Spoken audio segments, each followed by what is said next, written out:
Hey,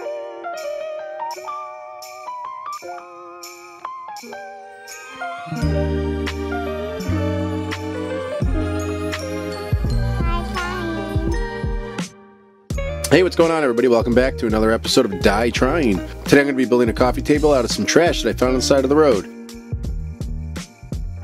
So far, all I've done is run these boards through my table saw to square up the sides, and now I'm measuring for my top.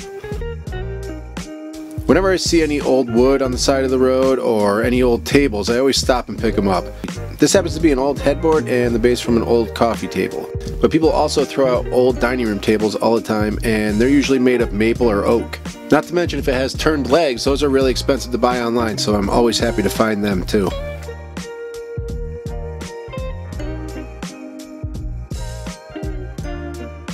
After I cut my boards to length, I ripped them to the proper width, and it was time to move on to the glue up.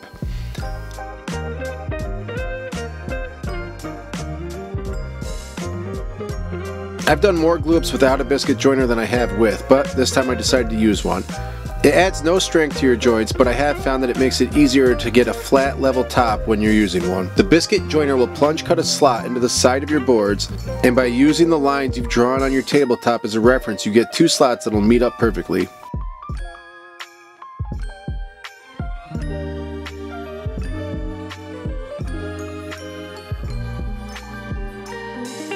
When I was doing this glue up, I should have put clamps on both the top and the bottom of my tabletop, but I didn't, and as you can see here, my top started to bow. But by sandwiching your tabletop between two flat boards with F-style clamps, you can maintain a flat tabletop while the glue dries. These boards are called cull boards.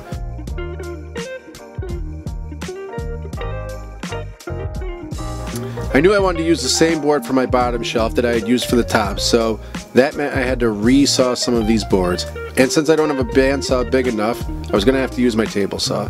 To re-saw the boards on my table saw, I set the fence to my desired thickness and raised the blade up to 1/4 of an inch. With my board perpendicular to the table saw top, I ran my board through the blade. After I passed the board through the blade, I flipped the board head to toe, keeping the same side against the fence, and passed the board through the blade again. I repeated this process, raising the blade 1/4 of an inch at a time, until, voila, one board was now two.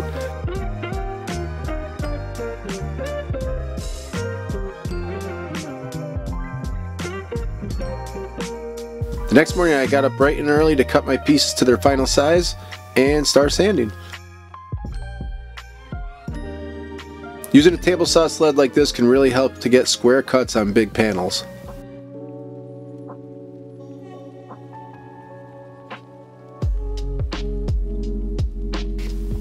So, leading up to this project, I had an idea to paint some stripes on this table. I have no idea why, I just thought it would look like something from an old summer camp. So I went outside and I got to work. When I finished painting, I stepped back and I thought it looked pretty cool. Then my wife came home and she said it looked like a shipping envelope, which made me second guess everything. So then I asked my buddy Jesse and he thought it was cool. After that, I only needed one more vote to help me decide what I should do with the tabletop. So I asked my mom what she thought, and she told me that she supports me in any decision that I thought was the right one, and she loves me no matter what. And that was completely useless. So after many sleepless nights and hours of toiling over these three simple stripes, I had to come to terms with the annoying fact that my wife was right. The grain of this table was beautiful and the stripes were taken away from it. So after all that work, I turned around and sanded all the stripes right back off. And I'm sure I made the right decision because this table sold within 15 minutes of me posting it online. It's much nicer, it's much cleaner, and it's just the right fit for this table. But don't get me wrong, the stripes are coming back. I'm putting them on something and I don't know what yet, but we'll see. Anyway, thank you guys so much for watching. I hope you enjoyed. And don't forget to like and subscribe and share, and we'll see you on the next one. Later. Bye, see you again, and have a good dream. And, oh yeah, sorry Mom, I know you said the stripes were stupid too.